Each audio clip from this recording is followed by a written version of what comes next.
오늘 시간에는 예수님의 탄생에서 요셉의 역할이 우리에게 주는 교훈은 무엇인가? 라는 제목으로 함께 말씀의 은혜를 나누기를 원합니다.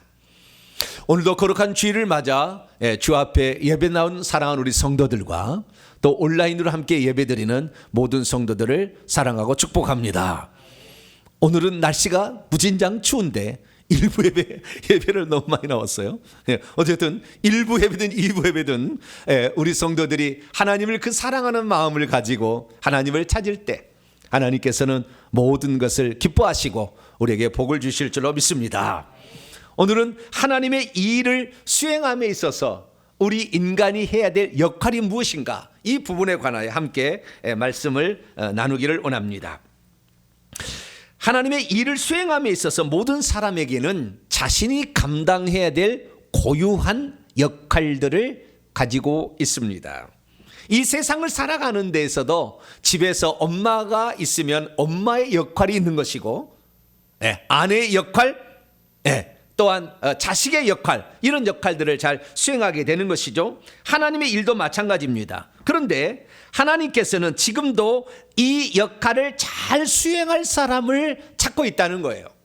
하나님은 무수한 사람이 있기 때문에 그 중에서 어떤 사람이 하나님의 뜻을 알고 수행할 것인가를 면밀히 검토하시고 보고 계시다는 것입니다. 그래서 그러한 역할을 감당할 만한 사람이 만약에 없다면 그러한 사람이 나타날 때까지 하나님은 또 기다리시는 분이시기도 합니다. 보다 더 정확히 말하자면 하나님께서는 하나님의 때에 당신의 일을 수행할 사람을 이 땅에 보내셔서 일하게 하지만, 그러나 역시 인간의 순종을 기다리고 있다라고 표현하는 것이 가장 옳은 것일 겁니다. 그래서 우리는 하나님께서 우리를 질병으로 또는 사건으로 우리를 쳐서 우리로 하여금 복종하게 할 때까지 우리가 그렇게 살기보다는 말씀을 들어보고 내가 어떻게 사는 것이 하나님의 뜻인가를 생각해서 자발적으로 하나님의 뜻을 순종해 나가는 것이 가장 복된 길이라는 것을 믿으시기를 바랍니다. 우리 인간은 사실 자유지가 있기 때문에 하나님이 우리가 이렇게 살기를 원한다 할지라도 우리 스스로가 그것을 거부할 수 있는 것입니다. 그래서 하나님은 자발적으로 스스로 하나님의 뜻을 알고 그 일을 수행하기를 원하는 사람을 눈여겨보시는 거죠. 저와 여러분은 하나님이 눈여겨보시는 사람이 되고 있습니까? 그럴 사람이 되기를 축원합니다. 아기 예수의 탄생에 있어서도 마찬가지입니다. 가장 중요한 일을 잘 수행할 사람을 하나님이 찾으시고 그 수행할 사람에게 그것을 위임하시는 것이죠. 그렇다면 예수의 탄생에 있어서 가장 중요한 역할을 감당할 사람은 누구일까요? 그것은 바로 그들의 부모일 것입니다. 이 둘 중에 한 사람이 만약에 하나님의 뜻을 거역하고 나는 그대로 할 수 없습니다 라고 거역을 했다고 한다면 우리 주 예수 그리스도께서는 이 땅에 태어날 수가 없었을 것입니다. 아버지 될 자가 아버지 될 자로서 그 역할을 감당하지 않거나 어머니 될 자가 어머니로서의 그 역할을 감당하지 못했다고 한다면 메시아는 이 땅에 태어날 수 없었기 때문에 그런 거죠. 그렇기 때문에 하나님의 뜻이 이루어지려고 하려면 우리 인간의 절대적인 순종이 필요한 것입니다. 아기 예수의 아버지가 될 자의 순종이 필요하고 장차 태어날 아기 어머니가 될 자의 헌신이 필요하게 되는 것이죠. 오늘은 그 중에서도 아비 될 자로서의 요셉의 헌신에 대해서 오늘은 살펴보려고 합니다. 요셉은 하나님의 뜻에 어떤 역할로 동참하게 되었던 것일까요? 그런데요, 천천히 살펴보면 우리는 창세기 3장 15절 여자의 후손으로 메시아를 보내주겠다, 이사야 7장 14절 처녀가 잉태하여 아들을 낳을 건데 그 이름을 임마누엘이라 하리라, 남자의 씨가 들어가지 아니하고 성령이 들어가서 아기를 잉태하기 때문에 메시아는 사실 요셉의 씨가 안 들어간 거잖아요. 아비가 없어도 되는 거죠. 왜? 처녀로서 마리아가 다윗의 후손이자 전으로서 이 땅에 와서 그 하나님의 말씀에 복종한다면 아기 예수는 탄생할 수 있지 않을까요? 굳이 요셉이 거기에 끼어들 여지가 없을 수도 있지 않겠습니까? 그런데 왜 하나님께서는 굳이 천사를 보내서 요셉에게 네가 할 일이 있다라고 요셉에게 말씀을 하신 것일까요? 현대를 살아가는 우리에게도 하나님께서는 당신의 일을 하는데 누군가에게 나는 너가 필요하다 라고 말하실 수가 있는 거예요. 그러면 어떤 것이 오늘날 우리 시대에 주어진 과제이며 그 과제를 수행하기 위해서 나는 어떤 자세로 준비하고 있어야 되는 것일까요? 오늘 요셉의 순종을 통하여서 과연 나는 어떻게 살아야 하나님의 뜻을 이 시대 가운데 이룰 수 있는가 한번 살펴보시고, 요셉이 이렇게 해서 하나님께 복을 받았구나 라는 것을 통하여서 나를 잘 준비하는 복된 시간이 되기를 간절히 바랍니다.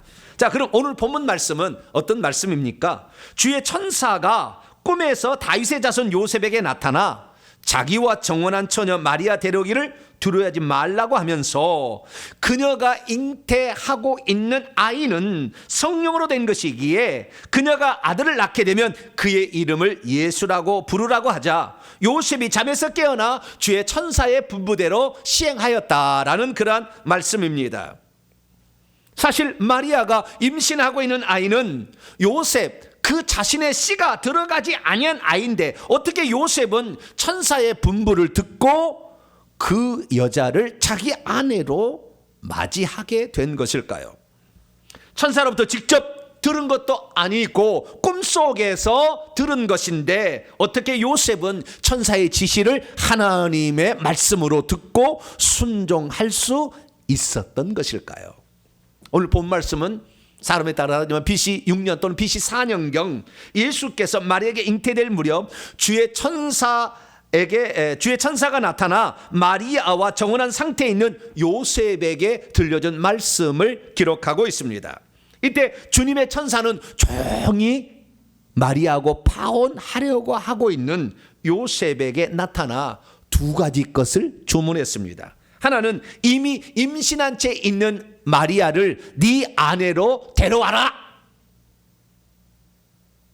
왜냐하면 그녀에게 잉태된 자는 외간 남자의 씨가 아니라 하나님께서 성령으로 잉태한 아이이니라 라고 말했다는 것이고요. 두 번째는 그녀가 장차 아들을 낳게 될 것인데 그 아들을 낳게 되면 그의 이름을 예수라고 지어라 라는 두 가지의 부탁을 하게 됩니다.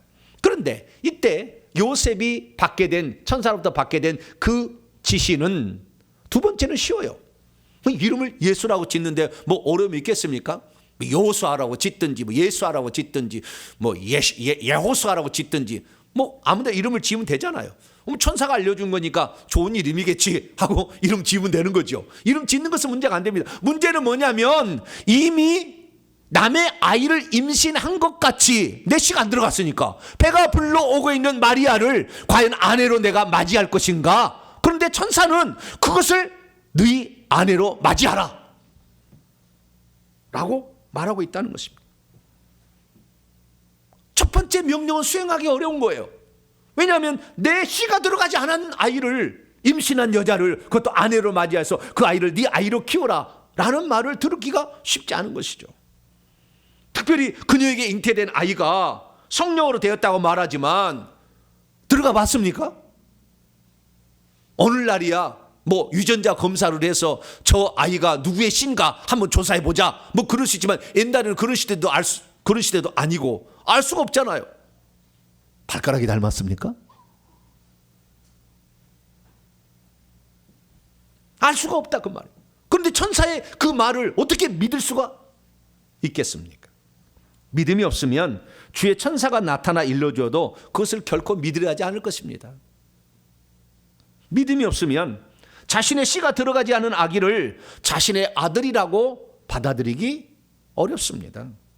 믿음이 없으면 자신의 씨를 잉태하지 않는 마리아를 자신의 아내로 맞이하는데 주저하게 될 것입니다.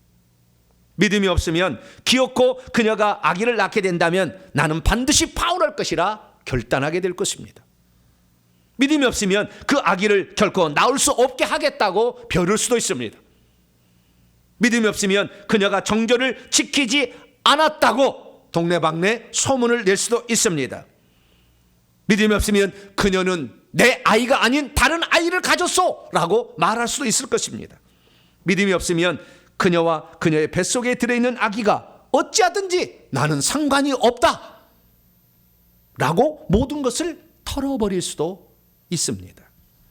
그럼에도 불구하고 요셉은 천사가 일러준 말을 하나님의 말씀이라고 듣고 그녀를 자기 집에 데려와 자기의 아내로 삼고 그녀가 아기를 낳기까지 동침치 아니하고 그리고 그녀가 아이를 낳게 되니 그 아들의 이름을 예수라고 부르게 됩니다.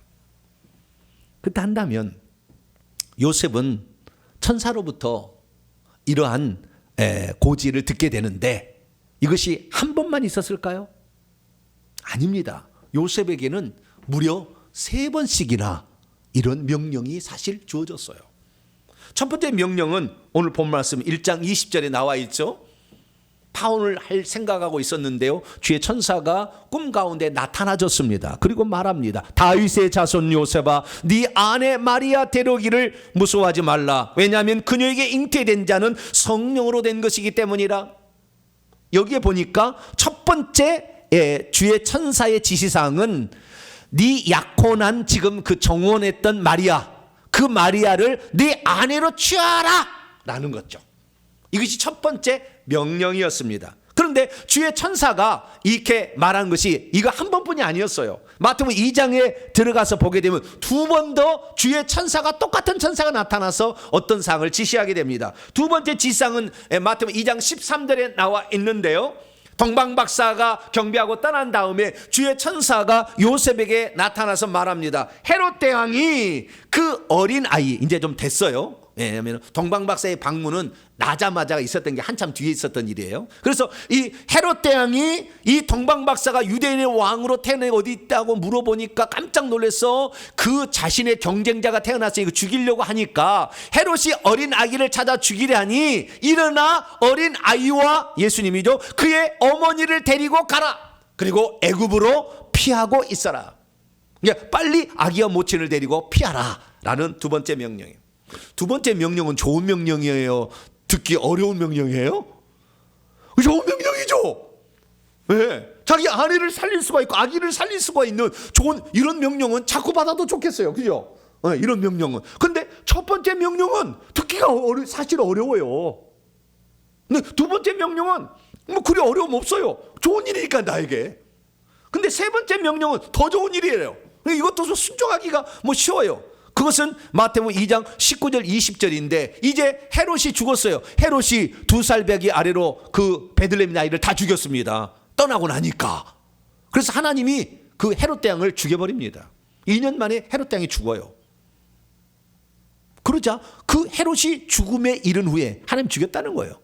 주의 천사가 다시 요셉에게 꿈에서 나타나서 말을 합니다. 일어나 어린 아이와 그의 어머니 모친을 데리고 가라. 이스라엘 땅으로 가라. 왜냐하면 어린 아이의 목숨을 찾고 있는 자들이 죽었기 때문이다. 그래서 이 요셉은 자기 아내와 이제 한 3살, 4살 정도 돼 있는 그 예수님 아기가 이제 어린 아이를 데리고 유대 땅으로 가고 나중에 갈릴리 나사렛에 가서 사심으로 사람들은 예수님을 나사렛 예수라, 나사렛 사람이라 이렇게 부르게 되었습니다. 자, 그러면 우리가 여기에서 천사의 3번에 걸쳐서 말씀한 명령이 있는데 두 번째나 세 번째 명령은 그리 큰 어려운 명령은 아닙니다. 그리고 내게 유익한 명령이잖아요. 그런데 첫 번째는 내게 유익한 명령인가요? 누구의 씨인지 알 수 없는 아이를 임신한 여자를, 그것도 나와 약혼에 있는 여자였는데 그 여자가 누구의 씨도 알 수 없는 그 아기를 잉태하였는데 그 여인을 자신의 아내로 데려와서 살라라는 명령에 순종하기가 쉽지 않았을 거예요. 여러분, 우리가 하나님이 우리에게 뭔가 요구할 때요, 첫 번째 요구를 잘 들으셔야 돼요. 말이 안 되는 요구가 있거든요. 그런데 그것을 수용할 수 있는 수준이 되면은요, 그 다음부터 하나님은 술술 인생을 풀어줘요. 그런데 그게 통과가 안 되면 그 다음부터 우리를 쓰실 하나님의 기회를 점점 뒤로 밀어버립니다. 요셉은 그 첫 번째 명령에 그러면 어떻게 반응했던 것일까요? 자, 우리가 아기 예수가 이 땅에 태어나게 될 때에 우리가 여기에서 중요하게 여겨야 될 것은 그때 과연 무엇이 필요했는가를 살펴봐야 됩니다. 하나님은 전능하시고 못할 것이 없습니다. 하지만 하나님은 인간을 통해서 일을 하기를 기뻐하시죠. 그리스도의 탄생에 있어서도 마찬가지입니다. 그러면 아기 예수의 탄생에 있어서 가장 도움을 주어야 될 사람은 대체 누구일까? 그것은 그들의 부모죠. 아기 예수의 부모가 믿음으로 하나님의 말씀에 순종해야만이 아기가 탄생할 수 있기 때문에 그렇습니다. 하나님께서 봤을 때에 이 다윗 가문의 처녀인 마리아의 헌신과 그리고 다윗 가문의 청년인 요셉의 믿음과 순종이 필요했던 것이죠. 그러면 왜 다른 사람이 아니라 이 두 사람이었습니까? 그건 두 가지 이유 때문에 그런 거예요. 첫 번째는 그들이 다윗의 씨로 후손으로 지금 내려와서 있어서 아기 예수를 낳을 수 있는 가장 적합한 사람이었기 때문에 그런 거예요.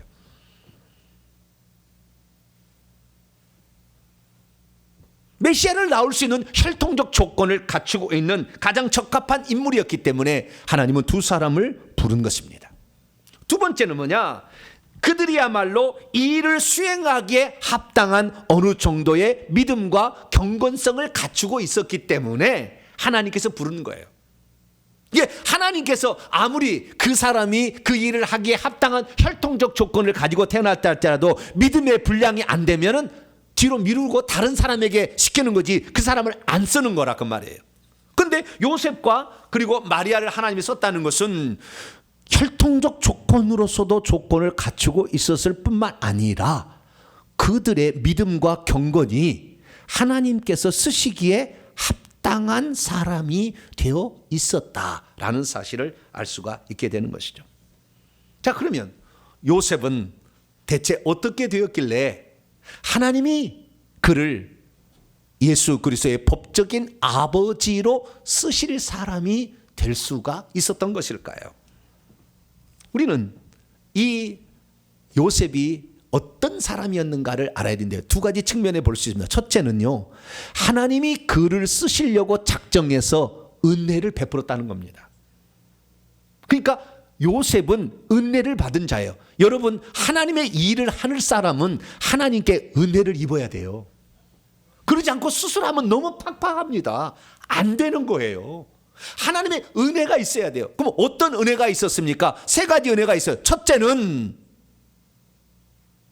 혈통적으로 메시아를 낳을 수 있는 그 가문에 그 사람이 태어나게 되었다는 거예요. 여러분, 내가 이 집에 태어나는 것을 내가 마음대로 주님 나는 이런 부모를 주세요 하고 해서 그 부모를 선택한 사람 있습니까? 아무도 없잖아요. 부모가 낳은 것이죠. 그런데 부모가 그 자식을 이 태중에 잉태한다 할지라도 그 영혼을 또 보내주신 분은 하나님이시죠. 그래서 엄마가 아이를 임신해서 2 내지 3개월 정도 될 때에 이 아이가 정상적으로 자랄 수 있겠다고 여겨질 시기에 하나님께서는 낙원에 있는 인간의 영혼을 그 사람 속에 집어넣어 주는 거예요. 그러니까 지금 메시아를 낳을 수 있는 이 요셉의 아버지는 야곱인데 야곱의 그 부인 사이에 이 야곱의 부인 그 자궁에 어떤 영혼을 넣어줄 것인가는 하나님이 결정하는 거잖아요. 그렇기 때문에 요셉은 은혜를 입은 자예요. 왜? 하나님께서 그를 통하여 메시아를 낳게 하려고 계획하시고 그의 영혼을 그 사람 속에 집어넣어줬으니까. 오늘날도 마찬가지입니다. 하나님께서 어떤 일을 수행하려고 할 때 그냥 많은 것을 그냥 우리에게 다 맡기지 않아요.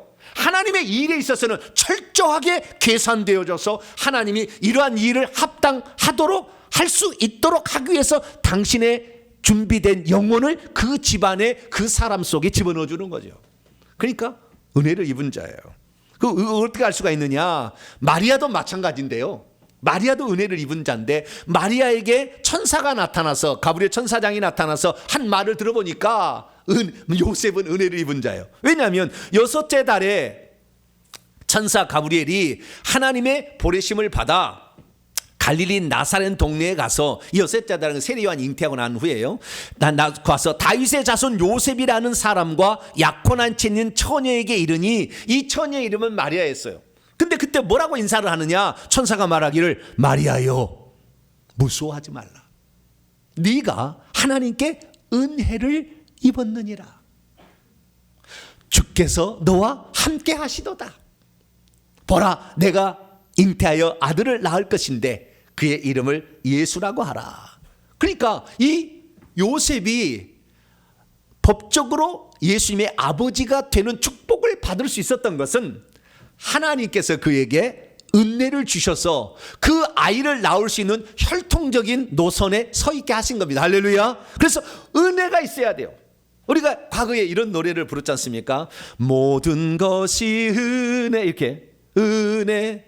예. 근데 그 은혜가 당연한 것이 아니었다.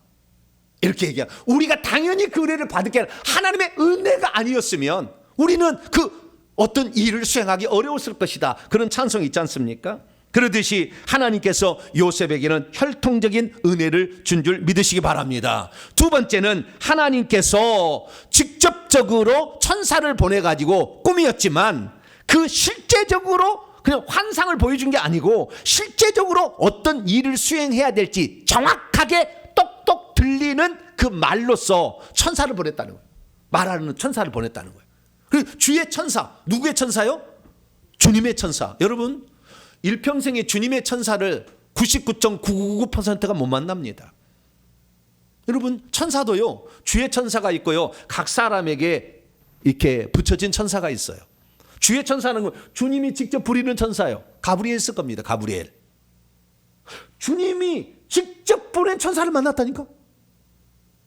천사 중에 가장 높은 지위에 있는 천사를 만났다니까요. 그런 은혜는 내가 주의 천사를 보내달라고 해서 보내준 것도 아니에요. 하나님께서 결정하고 보내는 거예요. 주의 천사를 만났다는 거. 세 번째는 그 주의 천사로부터 추상적인 말을 듣는 것이 아니라 정확한 어떻게 해야 되는지를 알 수 있는 정확한 말을 들었다는 거. 이것은 요셉이 받은 은혜입니다.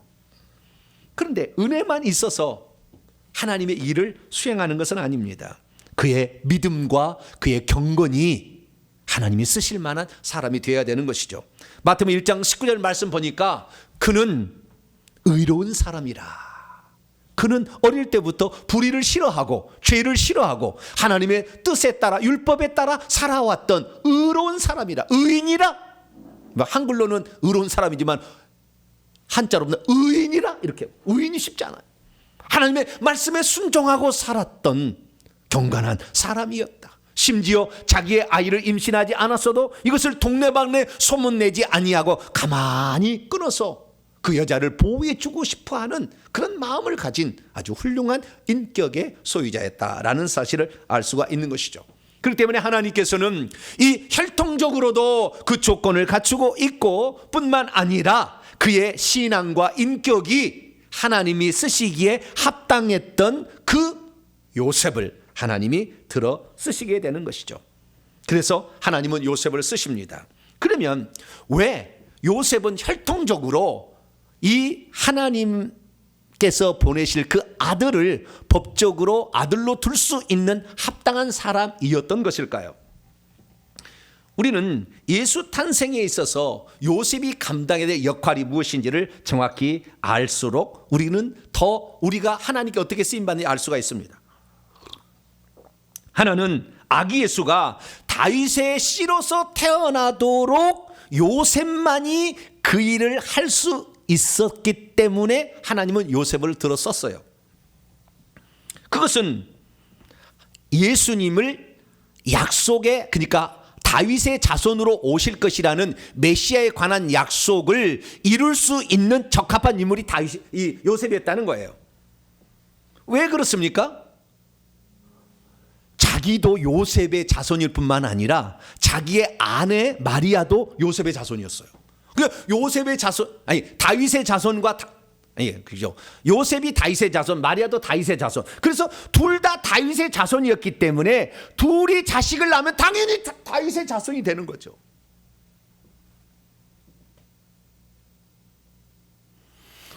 그런데 우리는 누가복음을 통하여 놀라운 사실 하나를 발견하게 돼요. 여러분, 마리아가 요셉의 자손이고요. 아니, 다윗의 자손이고요. 마리아가 처녀이면은 아이 낳으면은 메시아 낳을 수 있잖아요. 안 그렇습니까? 요셉이 꼭 필요합니까? 분명히 그랬잖아요. 다윗의 자손으로 오실 것이다. 처녀가 잉태해 아들을 낳을 것이다. 그런데 왜 요셉을 들어 썼느냐 이거예요. 그건 놀라운 여기에 비밀이 있는 거예요. 첫 번째는 뭐냐? 첫 번째는 메시아가 장차 이 땅에 오실 때 그 직분이 있는데 그 메시아의 1번의 직분은 왕이라는 거예요. 그래서 왕가의 후손이 왕을 낳아야 왕이 되는 거니까 이 왕가의 후손으로 오려면 요셉이 필요했어요. 왜냐하면 요셉의 족보는 왕가의 족보였기 때문에 그렇습니다. 자, 어떻게 했냐면 마태복음 1장 6절 보면은 아브라함이 이삭이 야곱을 낳고 쭉쭉 나왔다. 이세가 다윗을 낳았는데 다윗이 다윗 왕이었죠. 처음으로 이스라엘 왕이 됩니다. 그래서 그 다윗 왕이 그 다음 왕으로 솔로몬에게 왕위를 물리고 솔로몬은 르호보암을 낳고 이렇게 낳고 하다가 마태복음 1장 16절에 가면 야곱을 낳고 야곱은 요셉을 낳고 요셉은 마리아에게서 그리스도라 칭하는 예수가 태어납니다. 그러니까 지금 요셉은 어디에서 있냐면 다윗, 솔로몬, 르호보암으로 이어지는 그 20대 왕통이 있었던 그 가문의 가장 적자로, 다른 사람 아니에요, 적자로서 요셉은 그 위치에 서 있었기 때문에 요셉이 법적으로 예수의 아버지가 된다는 것은 이것은 예수가 왕가의 후손이다. 양자를 들어서 아들을 만들 수 있잖아요. 그러니까 얼마든 되는 거니까 이 왕가의 후손으로서 예수님을 태어나게 할 수 있는 조건을 갖추고 있었다라는 것입니다. 왜 그렇습니까? 하나님께서 일찌감치 나중에 태어날 메시아는 왕이실 것이다라고 예언을 했기 때문입니다. 우리가 잘 알다시피 창세기 35장 11절 말씀을 보게 되면 어디로 갔습니까?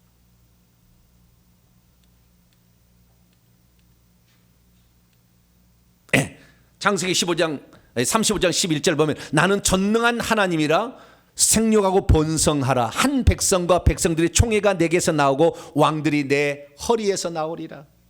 왕들이 앞으로 나온다는 것을 약속을 했던 것이죠. 여러분 잠깐 족보를 한번 제가 여러분 이해를 위해서 제가 준비해 왔는데요.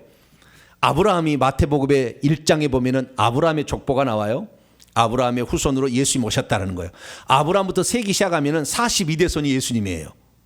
그런데 아브라함의 14대 손이 누구냐면 다윗입니다. 첫 번째 칸에 맨 밑에 다윗이 있죠.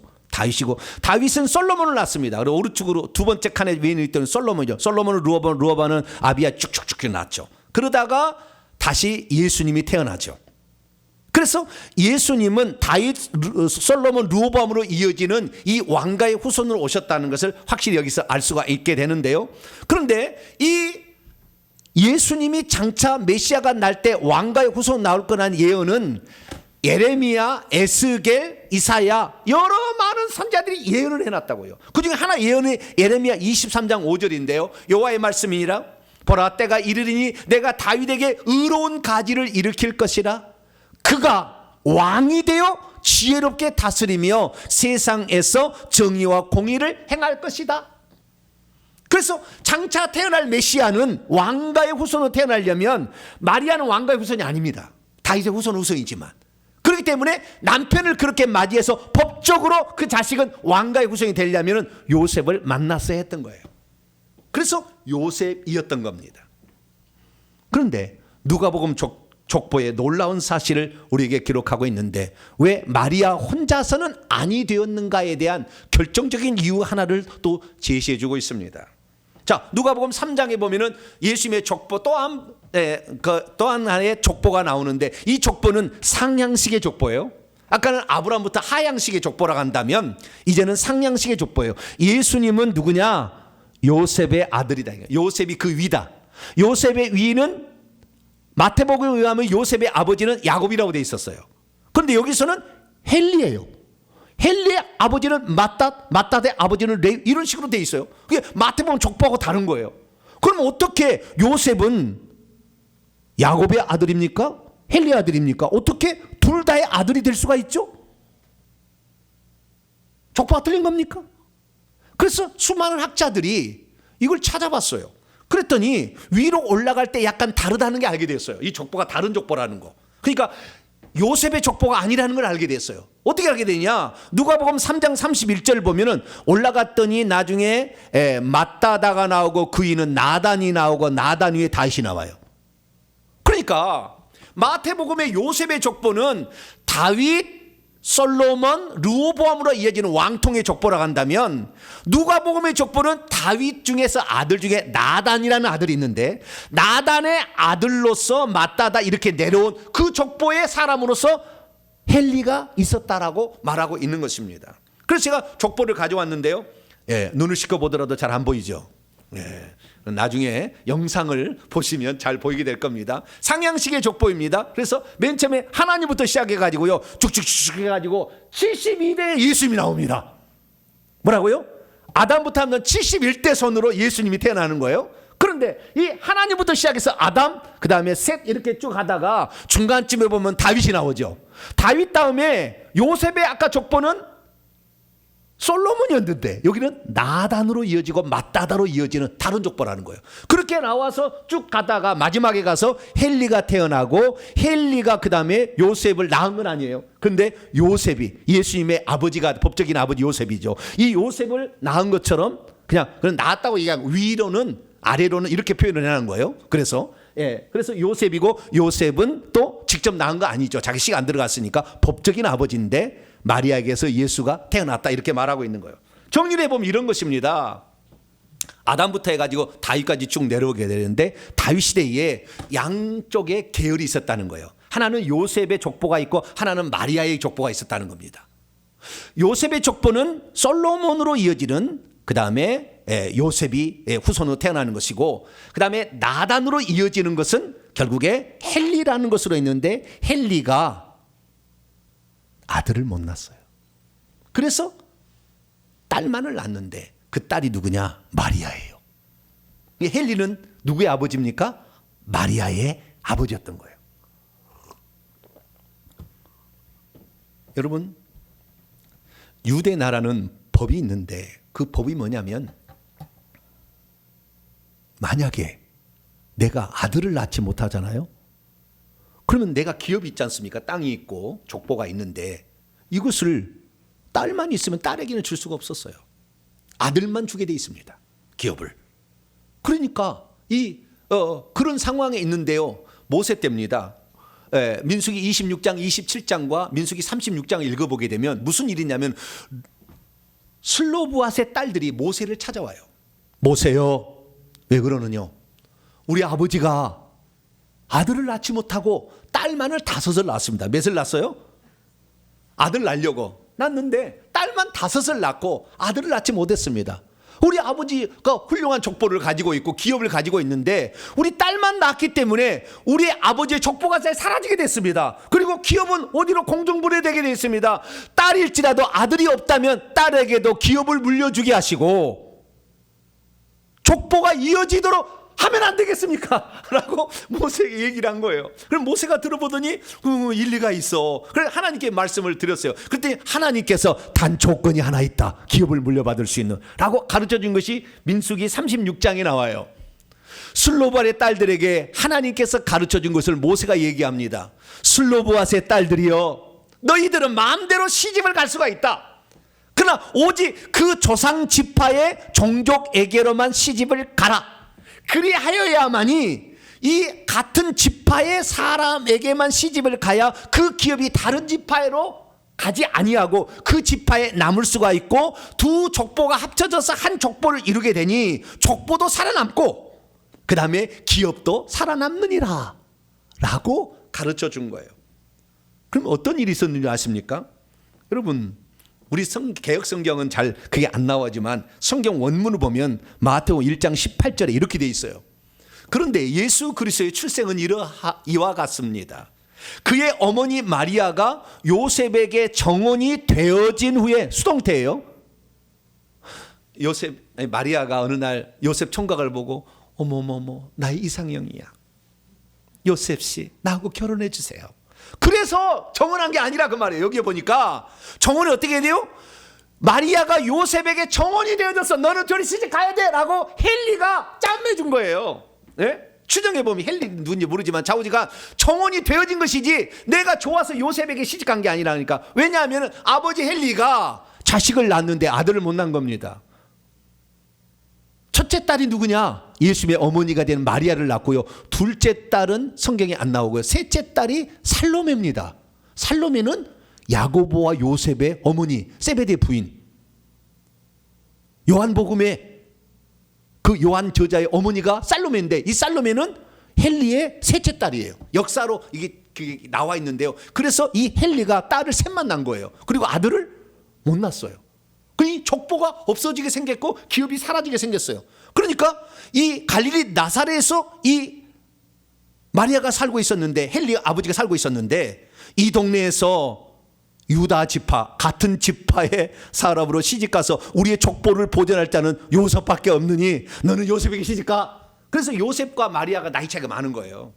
예. 그런데 요셉에게 짬매 준 거예요. 그래서 요셉에게 한 거예요. 만약에 요셉이 이렇게 해서, 이것은 아직 주의 천사가 말하기 전에 지금 이루어진 상황인데, 이 상황에서 만약에 요셉이 마리아하고 파혼해버린다고 한다면 다윗의 후손의 족보가 사라져버리는 거예요. 마리아가 메시아를 낳을 수 없는 거예요. 왜? 족보가 사라져버리니까. 여자는 남자 족보 따라가는 거니까. 그러니까 만약에 남편인 자가 유다 지파의 요셉을 만나지 못했다고 한다면 마리아가 나와도 메시아가 안 되는 겁니다. 그래서 하나님께서는 마리아만 쓰신 것이 아니라 왕통의 계보를 이을 뿐만 아니라 그 집안의 두 족보를 하나로 합쳐서 하나의 족보가 될 수 있도록 하기 위하여 요셉을 찾아가서, 요셉아 너도 메시아를 낳게 하는데 중요한 역할이 너에게 있구나 라는 사실을 가르쳐 주게 된 것입니다. 그래서 요셉은 곰곰이 생각했습니다. 아, 내가 지금 파혼한다면 하나님께서 4,000년 이상의 적합한 사람을 찾고 있었던 모든 것이 수포로 돌아가게 되겠구나. 나 혼자 주의 말씀을 절대적으로 믿고 순종한다면 이 위대한 일을 이룰 수가 있겠구나. 특별히 이 중요한 일이기 때문에 하나님께서 직접 부리는 주의 천사가 내게 왔었구나 라는 사실을 깨닫고, 약혼녀 배가 불러온 마리아를 자기 집에 데려온 것을 두려워하지 않고 우리 집에 오시오 라고 해서 자기 집에 들인 줄로 믿으시기 바랍니다. 그리고 요셉은 아기가 낳기까지 동침치 아니하고 그녀를 지켜주었던 것입니다.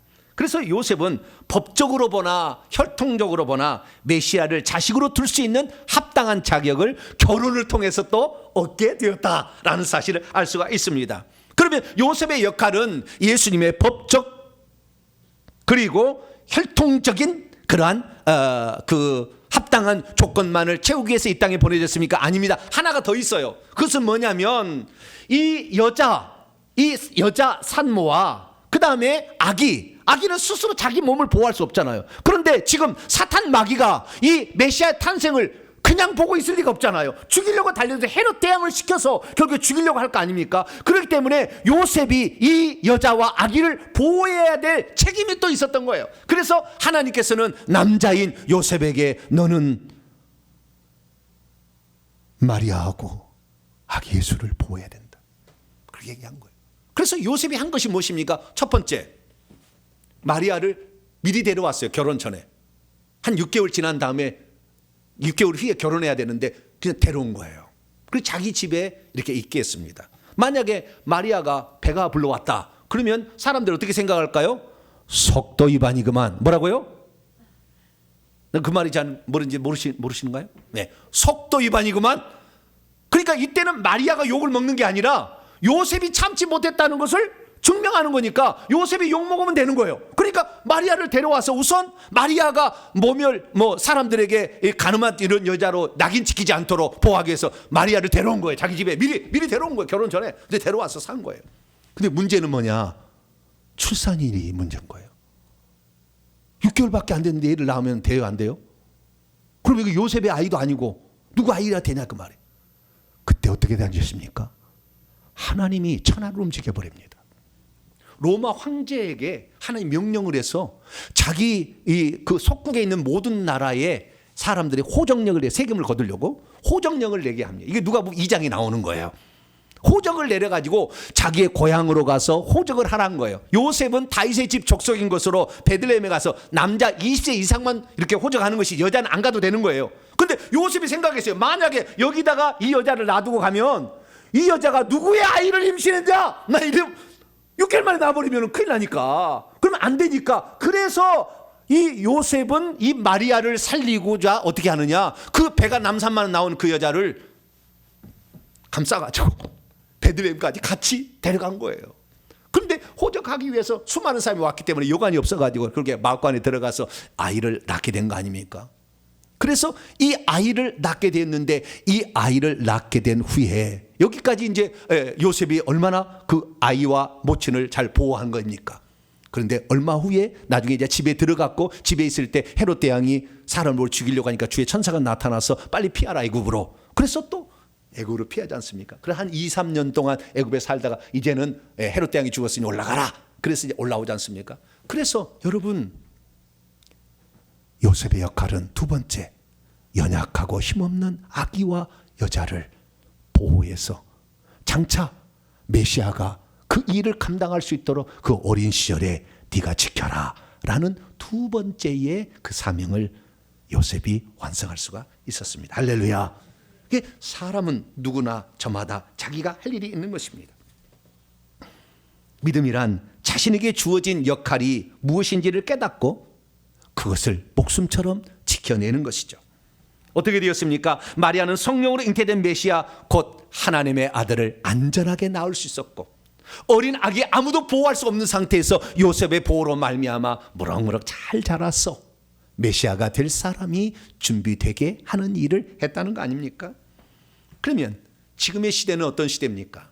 지금의 시대, 하나님께서 우리 시대에도 하나님의 일을 할 사람을 찾고 있습니다. 하나님의 일을 수행하는 데 있어서 요셉의 시대처럼 혈통적인 조건은 이제 필요 없습니다. 왜냐하면 혈통적 조건이 필요해서 유다가 그렇게 죄를 지어도 멸망시키지 아니하고 씨를 보존해서 낳게 했는데, 이제는 예수 그리스도께서 태어나셔서 그 구속사역을 완성했기 때문에 혈통적으로 쓰임받을 수 있는 조건은 사라졌어요. 그러니까 이방인이라 할지라도 누구든지 지금은 하나님의 뜻을 이룰 수 있는 자격을 갖추게 된 거예요. 할렐루야. 얼마나 좋은 시대에 우리가 살고 있는지 몰라요. 이제는 뭐냐? 하나님의 뜻이 무엇인지를 들었던 사람이 그 일을 감당하는 거죠. 그러니까 이 주의 천사가 그 요셉에게 할 일을 일러줬던 것을 듣고 이것이 하나님의 뜻이구나라고 그 일을 했던 것처럼, 이 시대에 하나님께서 어떤 일을 하기를 원한 일을 듣는 자가 그것을 마음에 자발적으로 순종해서 그 일을 따르게 된다고 한다면, 지금은 하나님의 뜻을 누구든지 이룰 수 있는 시대다. 할렐루야. 뿐만 아니라 지금은 마지막 시대예요. 마지막 시대는 무엇입니까? 이제 주님이 오실 날이 가까웠기 때문에 마지막에 폭포수 같은 은혜를 주는 거예요. 하나님의 뜻을 준행해서 한 명이라도 하나님의 천국 백성을 만들기를 하나님이 원하시는데, 그 일을 우리가 한다고 한다면 하나님은 우리를 너무나 기특하게 여기시고 그 사람에게 더 많은 은사와 은혜와 능력을 공급해가지고 그 일을 감당할 수 있도록 도와주려고 대기하고 있는 시대가 지금 시대예요. 할렐루야. 그러니까 지금 시대처럼 축복된 시대는 있기 없었어요. 우리가 만약에 지금 내가 왜 이 시대에 태어났으며 이곳에 와서 이 말씀을 내가 듣고 있는 것인가? 하나님이 나를 향한 계획이 어디에 있었기에 지금 이 시대에 태어나게 했고, 그리고 지금 이 말씀을 듣게 했는가를 곰곰이 생각해서 나도 요셉처럼 하나님의 그 말씀에 듣고 그 말씀의 뜻을 이루기 위해서 자신을 헌신한다면 하나님은 그 사람을 기뻐하시고 그 사람을 쓰실 것입니다. 구원의 추수의 마지막 때 주님은 어떤 복음이 전파될 건다고 약속하셨습니까? 마태복음 24장 14절에 이 천국 복음이 모든 민족이 증언되기 위하여 온 세상에 전파되리니 그제야 끝이 오리라. 마지막 시대에는 천국에 들어오도록 복음이 증거된다는 거예요. 그 복음을 우리 동탄명성교회 회개청부연구소는 지금 전하고 있습니다. 어떻게 하면 회개해서 천국에 들어갈 수 있는 것인가? 천국에 들어갔을 때 우리의 지위와 신분은 어떻게 결정되는 것인가? 우리의 영원한 미래는 어떻게 준비할 것인가를 우리가 전하고 있습니다. 하나님은 수많은 교회 가운데 어떤 말씀을 듣는 사람을 기뻐하는 것일까요? 우리는 지금 영광스러운 요셉과 같은 주의 천사가 전하는 소식을 듣고 있는지도 모릅니다. 이 소식을 아무나 들을 수 있는 게 아닙니다. 들으려고 해도 귀를 막고 안 들을 사람도 있어요. 그러나 이 소식을 들을 수 있도록 이 공동체 안에 이 말씀을 듣는 사람에게 여러분이 정해졌다면 우리의 자유로운 이 자발적인 결단이 하나님 나라를 이루게 할 것입니다. 여러분이 이 나라를, 이 회개청금 전파를 위해서 기도 한번 하고 물질 드리고 정말 이 주의 성전에 오는 모든 사람이 기쁨으로 올 수 있도록 화분 하나 헌물하고 내년에 이 계획들을 다 세워나갈 때 주님 내가 이러한 자로 쓰임받기 원합니다 그럴 때 하나님이 그 자를 복 주시니 여러분들은 그 대열에 꼭 동참하는 복된 성도가 되기를 간절히 바랍니다. 거룩하신 하나님 감사합니다. 이제 하나님께서 당신의 뜻을 이룰 마지막 시기에 저희들이 살고 있는데 우리가 어떤 사람이 되어야 할 것인가 다시 한번 생각하며 회개와 천국 복음을 전하는 이 마지막 사역에 우리도 요셉처럼 쓰임받을 수 있도록 도와주옵소서. 우리 주 예수 그리스도의 이름으로 기도하옵나이다.